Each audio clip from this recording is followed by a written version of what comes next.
Show में एक बार फिर खुश आमदेद। डी चौक को मुतादिद बार याद किया पहले सेगमेंट में हमने कि पाकिस्तान तहरीक इंसाफ का फेवरेट है डी चौक, लेकिन कभी कभी डी डे बन जाता है पाकिस्तान तहरीक इंसाफ के लिए, जैसे अभी गुज़श्ता दिनों में हुआ। लेकिन एक बार फिर पाकिस्तान तहरीक इंसाफ ने इसी जगह का इंतखाब किया है और वो है दिन 15 अक्टूबर का, जब पाकिस्तान तहरीक इंसाफ के मुख्तलिफ रहनुमाओं की जानिब से एक मीटिंग के बाद ये कहा गया है कि अगर इमरान खान साहब से मुलाकात ना होने दी गई हमारी तो हम एहतजाज डी चौक पर करेंगे। और इस सिलसिले में 15 अक्टूबर को सब पहुंचे। बाकायदा मुराद सईद साहब हो गए, शेख वकास अकरम साहब, उनकी तरफ से ये ट्वीट्स किए गए हैं और एक मीटिंग हुई है हंगामी पाकिस्तान तहरीक इंसाफ की। मीनवाइल इस्लामाबाद हाई कोर्ट में इमरान खान साहब की हमशीरा गई थी पिटिशन लेके कि मुलाकात की इजाज़त दी जाए। उनके वकील सलमान अकरम राजा साहब ने भी इस्तदलाल किया वहाँ कि डॉक्टर को और बहन को हमेशा इजाज़त होनी चाहिए कि वो मुलाकात कर सकें।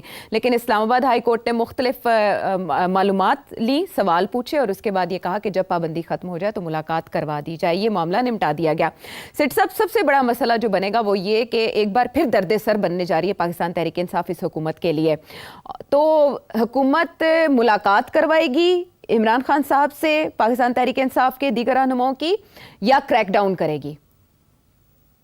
आयशा, ये बताएं कि अदालत ने को क्या बताया गया है कि सिक्योरिटी सिचुएशन कैसी है और कितने दिन के लिए बंद है और अदालतें भी बंद होंगी, वो भी डिटेल बताएं ना। जी, वो उनसे पूछा गया बाकायदा कि थ्रेट्स की नौयत क्या है, तो एडिशनल अटॉर्नी जनरल ने इस मौके पर रिपोर्ट्स दी और बताया कि जो अलर्ट्स जारी किए गए हैं वो सिक्योरिटी एजेंसीज की जानिब से सीरियस थ्रेट अलर्ट्स हैं, जिनकी रोशनी में यह पाबंदी लगाई गई है। और ये सिर्फ बानी पीटीआई तक महदूद नहीं है, बल्कि तमाम मुलाकातों पर, दीगर जो कैदी हैं उनसे मुलाकातों पर भी पाबंदी लगा दी गई है। इसके अलावा जब ये इजलास हो रहा होगा शंघाई ताउन तंजीम का, तो कोर्ट्स भी बंद होंगी। इन तमाम सवालों के जवाब अदालत को दिए गए हैं, जिसके बाद ये उनका कहना था कि जब पाबंदी खत्म हो जाए तो फिर मुलाकात करवा दें। वाह, तो मतलब ये है कि खान साहब भी लॉकअप, अदालतें भी लॉकअप। मजा आ गया। तो इसका ये मतलब है कि 19 से पहले ये कॉन्स्टिट्यूशनल अमेंडमेंट पास हो जाएगा। इसका तो यही मतलब है ना कि जेल सुपरिटेंडेंट या सिक्योरिटी वाले ये कह रहे हैं कि 18 तक ये पाबंदी है। ऐसे ही है ना जी। अदालतें भी बंद है, कोई भाग नहीं सकता अदालत के पास, को खोलो, ये करो, वो करो। कोई पिटीशन नहीं पहुंच सकती, कोई सुना नहीं जा सकता, कोई स्टे नहीं ली जा सकती, अच्छा, कोई नया ऑर्डर नहीं लिया जा सकता। इतनी खतरनाक सिक्योरिटी थ्रेट है। जी, ठीक है ना, सारा इस्लामाबाद ही लॉकडाउन हो गया। ठीक है ना। तो बस फिर आप समझ जाएं कि 19 के बाद सब ठीक हो जाएगा सब कुछ। इसका ये मतलब है कि 18 से पहले कॉन्स्टिट्यूशनल अमेंडमेंट हो जाएगी। मुझे नहीं पता, मैं तो लॉजिकली बता रहा हूँ जो आपने मुझे बताया। अच्छा, मैं तो उसमें से गिन रहा हूँ कि अच्छा 18 तक वो कह रहे हैं कि जी उसके बाद सिक्योरिटी थ्रेट जो है वो इतनी नहीं है। और उसके दौरान हमने खान साहब को भी लॉकअप कर दिया है, सारी सड़कें वड़कें भी बंद ही हैं और दुकानें भी बंद ही हैं, मैरिज हॉल्स भी बंद हैं, सुप्रीम कोर्ट भी, अदालतें भी, सारा कुछ बंद कर के बह गया जी। तो एससीओ के कवर के अंदर कॉन्स्टिट्यूशनल अमेंडमेंट। ठीक है, वो एक आम जहन जो है वो इस तरह शायद खोज नहीं लगा सकता कि 5 से 18 ही क्यों, सिर्फ और सिर्फ अगर शंघाई ताउन तंजीम के इजलास तक सिक्योरिटी थ्रेट्स महदूद हैं तो फिर उसकी तारीखें और होनी चाहिए। अब आपने ये हमें समझा दिया कि ज़्यादा गौर करना चाहिए, डिटेल में जाना चाहिए, डेप्थ में जाना चाहिए और समझना चाहिए। लेकिन पाकिस्तान तहरीक इंसाफ का ये एहतजाज और धमकी, इसको क्या समझा जाए? वो भी बेवकूफ तो नहीं है, वो भी तो सोच रहे होंगे कि चक्कर क्या है, हमें मिलने क्यों नहीं दे रहे। उनको पता है कि अगर मिलने, वो चाहते हैं कि मिले और डेट ले खान से। खान उनको गो हेड दे, अब खान को नहीं मिल रहे तो फिर वो खुद ही गो हेड कर लेंगे किसी न किसी तरीके के साथ। कोई ना कोई आके उनको कहेगा कि खान का पैगाम आया कि पै जाओ, हर रोज पहुंचो इस्लामाबाद, एससीओ को ना होने दो। अच्छा। हर रोज कोशिश करो डी चौक में, हंगामी हालात क्रिएट कर दो। खान तो ये कहेगा। अब सवाल ये है कि क्या ये पार्टी कर सकती है हर रोज इस किस्म की बात? क्योंकि गड्ढापुर के बगैर ये हो नहीं सकता जी। और गड्ढापुर कितना करेगा? गड्ढापुर तो ऑलरेडी 2 उसने अटेम्प्ट्स किए हैं और आपने देख ही लिया है उसके ऊपर किस किस्म का प्रेशर आ जाता है जी।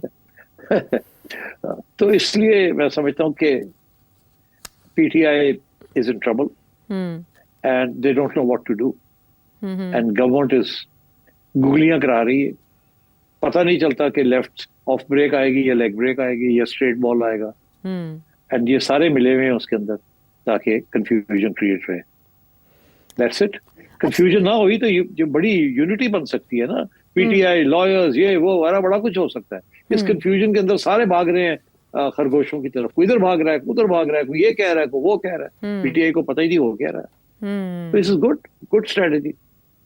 अच्छा, लेकिन ऐसे में पाकिस्तान तहरीक इंसाफ के टूटने फूटने की भी खबरें कुछ सहाफ़ी फैला रहे हैं कि जैसे आज सियासी कमेटी का हंगामी इजलास हुआ पाकिस्तान तहरीक इंसाफ की, तो उसमें अली अमीन गंडापुर साहब ही नहीं थे. The poster boy was not there. So do you think कि अली अमीन गंडापुर साहब को पार्टी में साइडलाइन करने का काम शुरू कर दिया गया है और केपी असेंबली में कोई वोट ऑफ नो कॉन्फिडेंस उनके खिलाफ आ सकता है जैसे ही मुलाकात की इजाज़त मिली? नहीं, इतनी जल्दी अब नहीं कुछ हो सकता. अगर कुछ होना है तो कुछ बाद में होगा. अब इट्स टू लेट. गंडापुर को चेंज करना था, कोई नया दलेर लीडर लाना था तो 10-15 दिन पहले कर लेना चाहिए था, ताकि वो अपने फोर्सेस को इकट्ठा कर लेता और फिर खान साहब के हुक्म के मुताबिक हमला करता इस्लामाबाद पे. अब इट्स टू लेट गंडापुर को हटाना. और मैं नहीं समझता कि गंडापुर को खान साहब हटाना भी चाहते हैं कि नहीं. सारे केपी में ऐसा कोई शख्स नहीं है जो इस किस्म का रोल अदा कर सके जो वो गंडापुर साहब कर रहे हैं. तो इसलिए गंडापुर साहब के सबसे ज्यादा जो क्रिटिक्स थे पीटीआई के अंदर वो भी चुप है. उन्हें भी पता है कि गंडापुर की एक वैल्यू है, एक यूटिलिटी है, और he is playing according to the script. तो मैं नहीं समझता कि Gandapur is in any danger from his own party और इंडीड इवन फ्रॉम द और फ्रॉम द गवर्नमेंट. ठीक है. अच्छा सिटी साहब, इससे पहले डी चौक की कॉल के नतीजे में हमने देखा कि हिजान किसी ना किसी हद तक तो तारी रहा. प्रॉब्लम तो क्रिएट हुई लॉ एंड ऑर्डर की भी, चाहे उसको कंटेन कर लिया गया. लेकिन अब जो कॉल दी गई है, और आप देखें कि ये भी इत्तलात आ रही हैं कि चाइनीज़ प्राइम मिनिस्टर का जो जॉइंट सेशन से एड्रेस था, खिताब था, वो भी कैंसिल कर दिया गया है. वो भी नहीं हो सकता क्योंकि ऐसी इत्तलात थी कि पाकिस्तान तहरीक इंसाफ इस मौके पर एहतजाज कर सकती है और कोई मसला हो सकता है. तो पाकिस्तान तहरीक इंसाफ की जानिब से एहतजाज की इस कॉल के बाद किसी न किसी हद तक हुकूमत पे प्रेशर आएगा कोई? किस किस्म का? कि मुलाकात किसी न किसी लेवल तक एक्सेस दी जाए, इमरान खान साहब तक किसी न किसी को मुलाकात की इजाजत दी जाए. नो. लेकिन अगर ये होता तो हाई कोर्ट ने या सुप्रीम कोर्ट में ऑलरेडी कह दिया जाता कि करें. अब उन्होंने इशू ऐसा बना लिया सिक्योरिटी थ्रेट का. अब वो आपने देखा जज साहब कुछ भी नहीं कर सके. वो चाहते तो कहते हैं मैं अभी इनको मौका दे मिलने का, तो वो तो मुस्तरद कर दी ना वो एप्लीकेशन. तो अब कोई प्रेशर नहीं, गवर्नमेंट ने सारा सॉर्ट आउट कर लिया इस मामला. और अगर खान साहब को ये ख्याल है कि कोई बैरूनी मुल्क से प्रेशर आएगा या चाइना से आएगा या रशिया से आएगा या अमेरिका से आएगा, नथिंग डूइंग, कुछ भी नहीं होना. ठीक है, चलें. बहुत ही डिसाइसिव हैं ये आने वाले दिन, खुसूसन अक्सरा अशरा, और हमें टाइमलाइन के हवाले से भी इशारे मिल गए इस तज्जिए में. अब हम वापस आते हैं एक ब्रेक के बाद.